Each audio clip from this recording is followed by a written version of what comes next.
Welcome to Chautauqua People. My name is John V. My guest today is George Snyder. George comes from a multi-generational Chautauquan family. I got to know him when we served on the Board of Trustees together. Eventually he became president or chairman of the board, and then after a period of delay when he was on the foundation board, he was brought back as a member for life of the Chautauqua Board of Trustees. He's held a variety of leadership positions along the way, and I value him as a neighbor. We live right down the street. Now, those of us who went to church yesterday will remember that he gave the 3 taps of the gavel speech.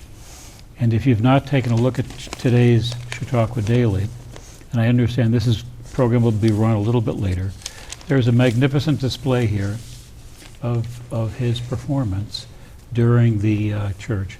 And this is unfair to our camera guy, Devin, but just look at this two-page spread and the photographs, and it was a magnificent talk.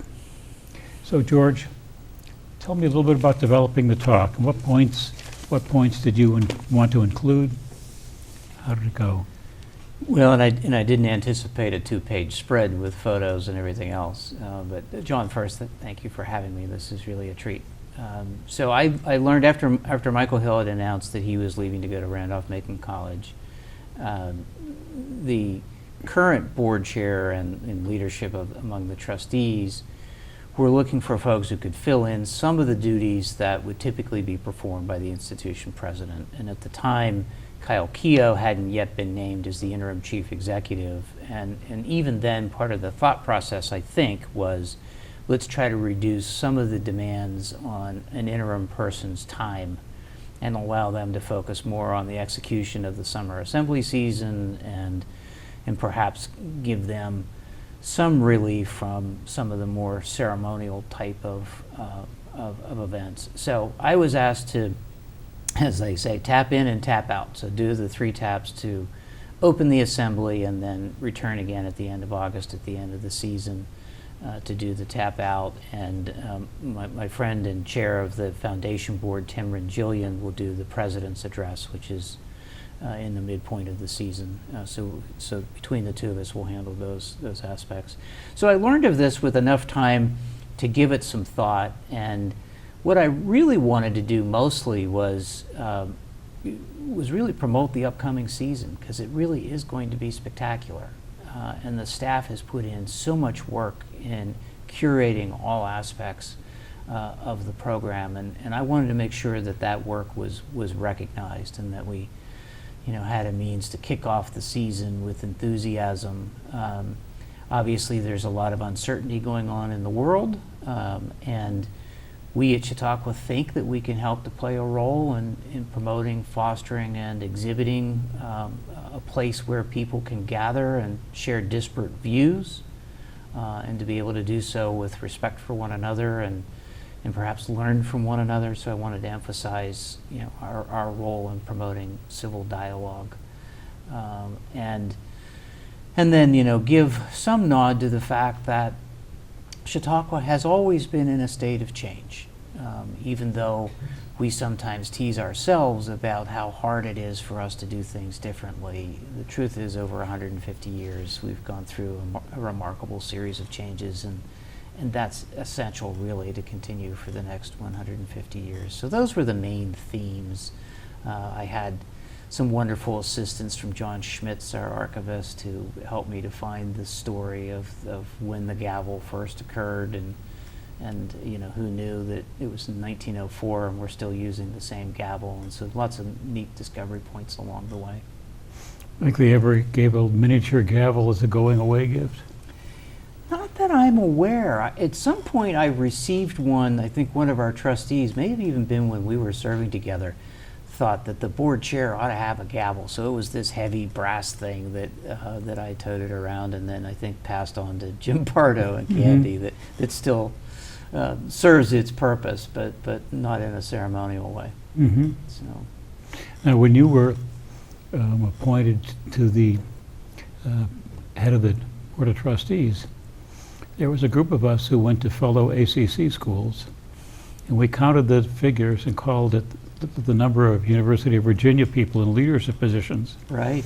and called it the Cavalier Cabal. And you have mentioned 3 of them already, Right. and you are the 4th one to come to the Chautauqua People table. So let's see if I can get the names right. Okay. Bill Klinger, Yes. Pardo, Yes. Rengillian, Yes. yourself. Yes. And all of them very different models, but very competent people and good company along the way. Yes, yes, great friends. We had 3 straight board chairs from UVA, so Klinger to me to Pardo, and then Tim, of course, is the chair of the foundation now. So Now, you are a lawyer by profession I am. and well rated, as I understood, Martindale A, and there are several grades, and that's the top one.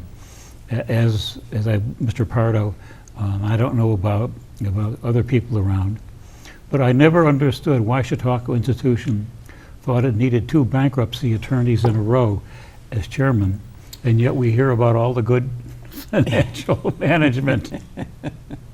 Well, part of the skills of being both Jim and I were corporate or commercial bankruptcy lawyers, in contrasting with representing individuals with credit card issues and other things of that nature. And Mhm. so it gives you a good understanding of a business. As much as we're lawyers, it's helpful to understand the workings of the business. And my practice now is primarily a corporate practice, helping businesses with business-related issues. But it was useful.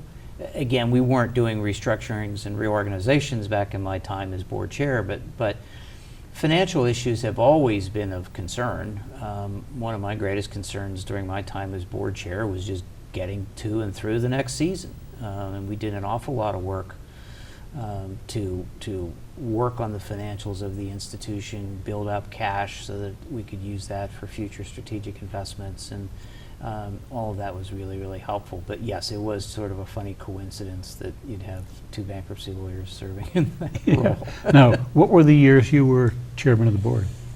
2007 to 13, so 6 years. So you led it through the recession, Yes, and there were some very tough decisions to make then, were there not? there were.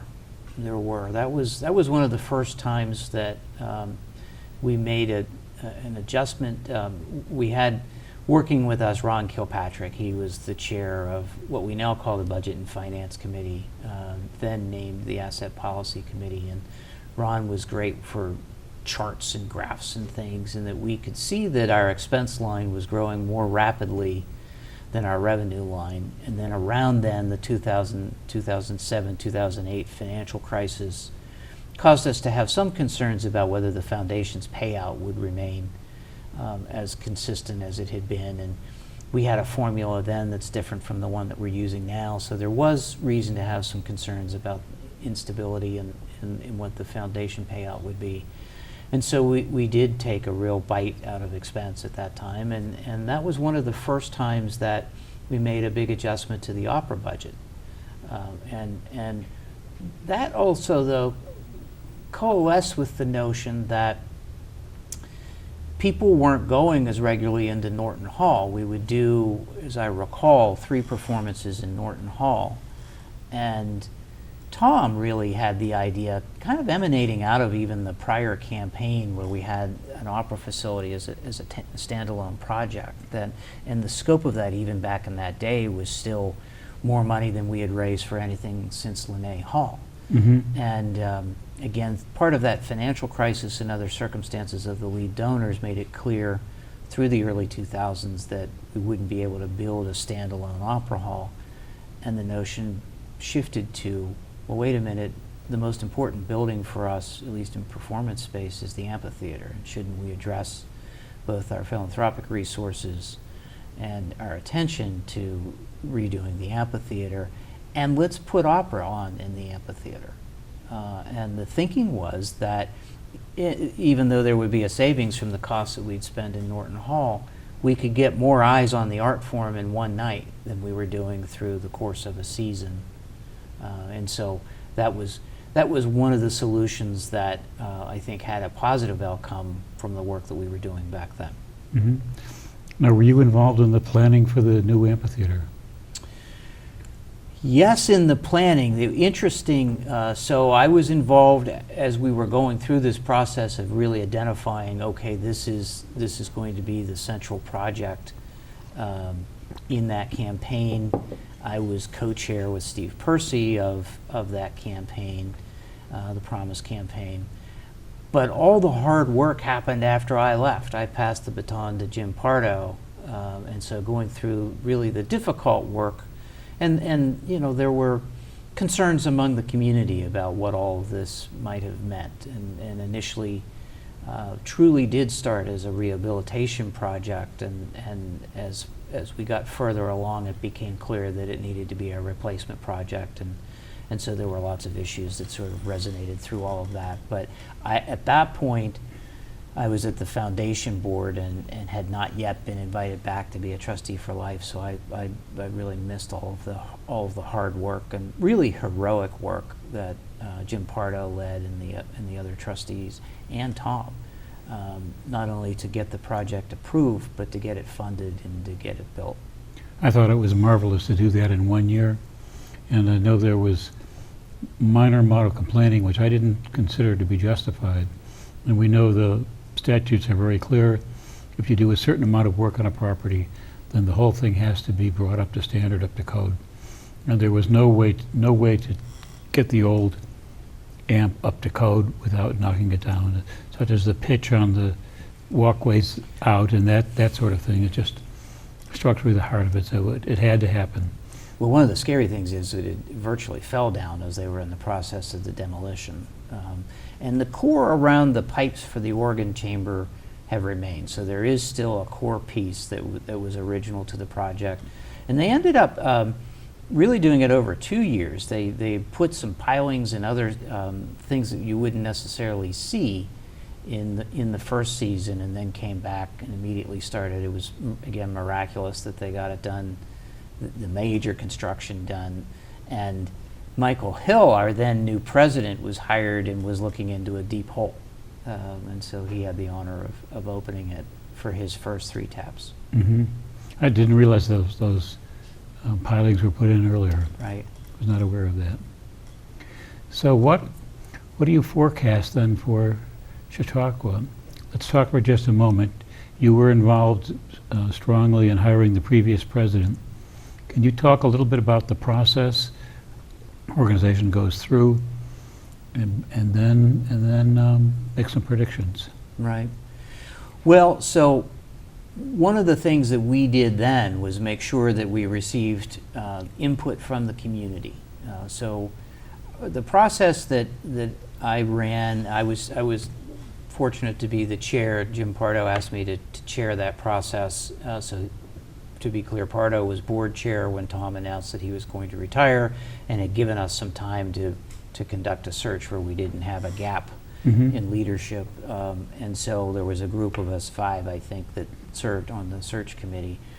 And interestingly enough, the first step is to search for the search firm.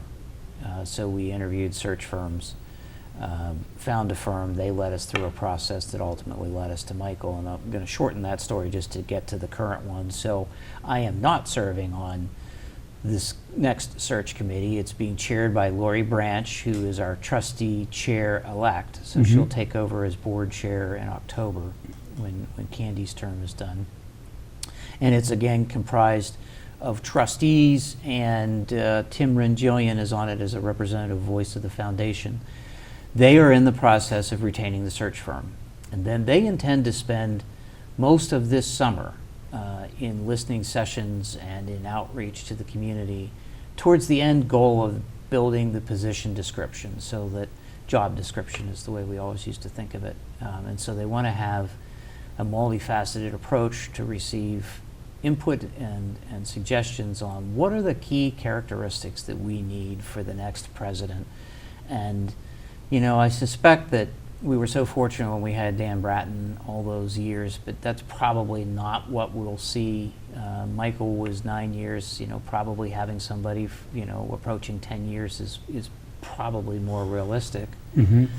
So what what are the things that need to be accomplished in the next 10 years? And of course, we haven't completed the 150 Forward strategic plan, so, and the board, to my knowledge, is not ready to abandon that. Actually, to state it more affirmatively, the board just recently reaffirmed the 150 Forward plan. So there will be a period of time where somebody else inherits, that plan, and then inevitably they'll have their own planning process, which inevitably leads to another campaign.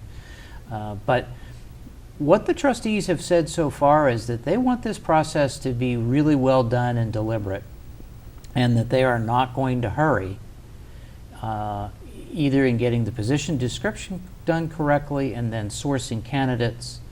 And ideally, the candidates that come forward have some familiarity with Chautauqua. If they do not, they may spend some time next summer sneaking candidates onto the grounds so that they can experience. I think Lori and the rest of the committee feel strongly, the board too, that you need to have somebody who's at least experienced Chautauqua, if not, directly familiar with it. So could be a year, could be 18 months.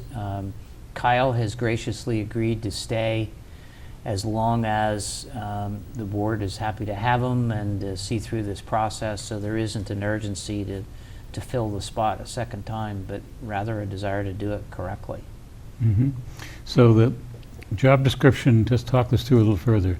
The job description is finalized after discussion with the community and certainly among the committee and the board itself. Right. Then what happens?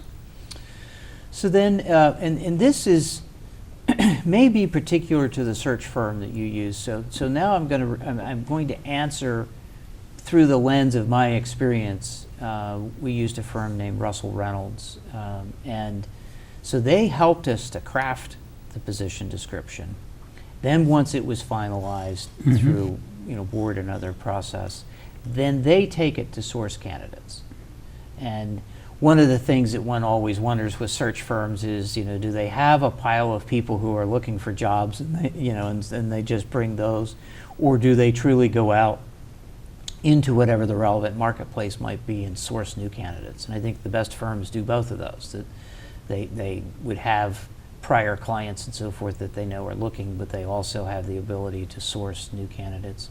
So they'll use that position description as partially a recruitment tool, but also, to provide a sense to candidates of these are the kinds of things that this organization is looking for. These are the areas of strength that are being emphasized.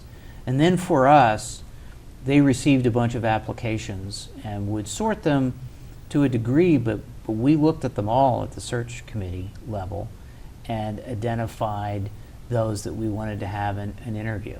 And we did initial interviews. We did interviews in Washington, D.C. Jim volunteered some space at his law firm. And we were able to winnow it down to fewer candidates and then made sure that our candidates had been on the ground. So we did actually sneak some people on and off of the grounds and did off-site interviews until we finally arrived at a decision. So the way it was structured that prior time, the board had asked the search committee to run the process and present a candidate.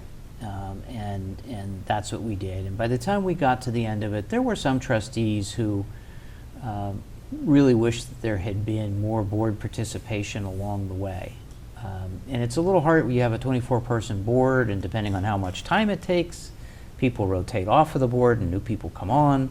But I think one of the things that Lori wants to be sensitive to as she goes through this process this time is to have the board more fully engaged along the way. And so they haven't reached resolution on this, but one of the things they may do is have the board meet finalist candidates and pick between a couple of them rather than just affirming the work of the search committee. So that's all still to be determined, and from my prior experiences, getting the search firm is the important first step, and then they do this all the time and will have a lot of guidance for us. For example, we had a electronic survey that went out to the community. We had some listening sessions. Both the search firm and people on the search committee had telephone interviews with a selection of Chautauquans and staff, all for the purpose of gathering information for our position description. So I would anticipate that they'll do things that are similar this time around. And working then with a large field of candidates, bringing them down. Right. Now, one of the items that was talk over beverages when I was there is a large structural issue, and during that time we saw Enron went under on the board. And then previously with Tom, the board simply allowed the president to run it and sort of had a hands-off. Mm-hmm. I'm wondering, now that you have a much longer-term memory and your corporate background, is that still an appropriate model? We saw Enron got in trouble because their trustees were not involved in the board. So they were not involved in the organization. Do you see a different leadership model, a different contract model for the new chairman, the new president, excuse me? Right. Well, you know, that's the age-old debate, right, of Indeed. How involved should the board be, particularly in operational or administrative matters versus having the board stick to policy and strategy and let the staff execute the business. When I first got involved, I was first asked to serve as a youth member of the religion committee while I was in law school. So Mm-hmm. it was in the mid-'80s. Mm-hmm. And I think at that time, this was prior to or around the time that Bill Karslake was chair, and we had something like 12 committees at the board. And the feeling was that they were digging into every last detail. I will say on the religion committee, we spent as much time talking about the tapestry that would hang from the pulpit and whether it needed to be replaced or was threadbare and other things as we did about what the approach was to who you asked to come on a Sunday to preach. Mm-hmm. And so the intention, Bill led a first board restructuring while he was chair to sort of pull us out of the weeds and get us more into policy and strategy. And I would say that we have been on that trajectory ever since, with certain exceptions. Financial matters.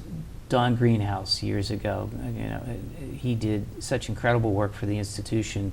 Don had a finance and accounting background, and I used to tease, put on his green shade and went into the finance office and helped to build some financial models that really was the foundation for Ron to take us the next step in his financial modeling. So even at a time when we had the board trying to stick to policy, we had individuals who were deeply embedded in staff, working with staff, asking questions of staff. I would say from my observations now as a trustee for life, and I'll take a slight detour and sort of tell you what that means. Mm-hmm. In many ways, it's like being a grandparent. You get to play with the grandkids, but you give the responsibility back. So I have the privilege of attending board meetings. I can attend any of the meetings and have privilege of debate, but no vote. So the ultimate responsibility still rests with the 24 trustees. And my hope is to be a resource for them. It is remarkable the number of issues that come back up, and so I can be helpful. Oh, hey, remember we have a policy on this. Years ago, Christopher Gibbs led a group that looked at outside organizations, and we have a policy. Mm-hmm. I'm not saying that's the right policy for now, but that's a place for you to start as you wrestle through these sorts of questions. And so with that sort of role, and because their work is so thoughtfully done and interesting, it's no less interesting from when you were involved, John. Mm-hmm. I tend to go a lot, and what I'm seeing in this group is the continual tension of stick to policy versus dig more deeply into the details. And obviously, when there's more concern about financial sustainability, board members tend to dig more deeply. I feel very comfortable that the level of transparency that the board is receiving from the staff would allow us to see an Enron type thing before that came. Mm-hmm. Plus, we do have the rigor of outside audits, and they're now using BDO. And although auditors missed Enron, of course, but I think the board and the administration are doing the right things so that we could see something like that. So now we're just left with what do you need to do to run this 150-year-old business and still be true to our mission and true to our original purposes and sustain it so that it can continue for the next 150 years. And there is a continuing struggle on, is that policy or is that, digging into the weeds? Mm-hmm. Now, remember when I was there, we had I think there were two trustees for life, and without mentioning names, I don't remember them speaking.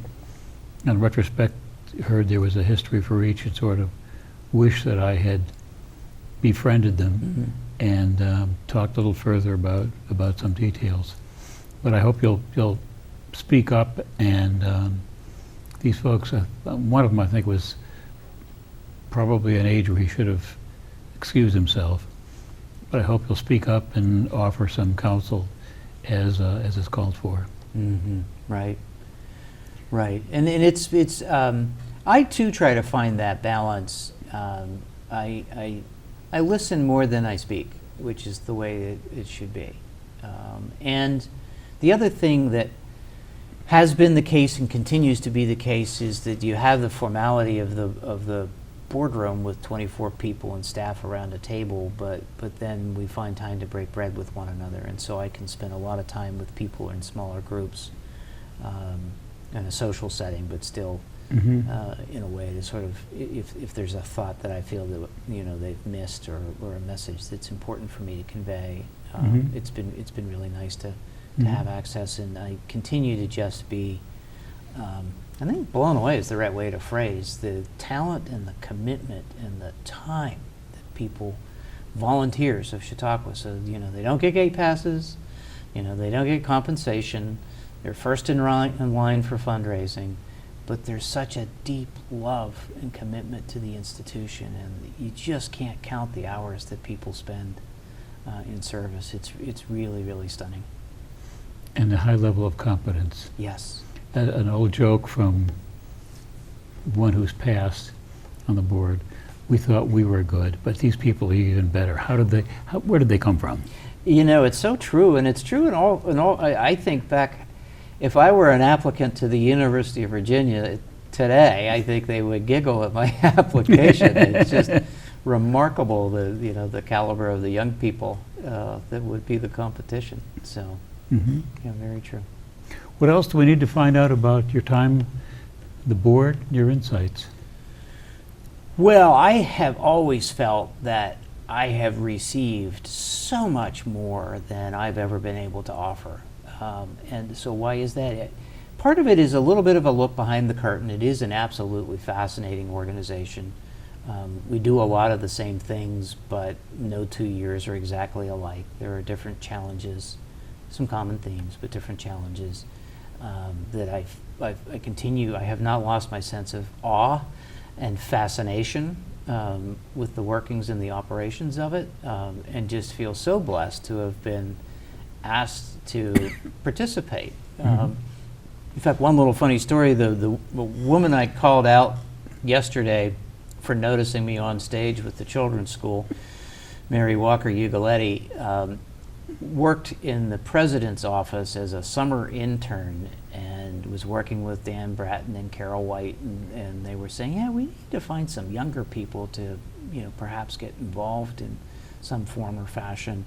And Mary said, how about my friend George Snyder? So thanks to Mary, in 1998, I became a community member to the Mission Policy Committee. That's another committee that no longer exists.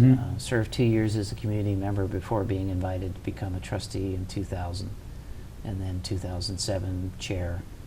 In 2017 back to the trustees as trustee for life, and the foundation is equally fascinating and challenging as we manage the endowment, which we just reported the other night crossed $150 million. So goodness, really fantastic. Goodness. George, this has been fun, and we are out of time. And I hope you'll come back sometime. Thank you. And in a few years, when we have the leadership change completed, and give us your insights. We'll see how it all turned out. I'd be Thank you so delighted very to. much. You are quite welcome. Thank you. Righto.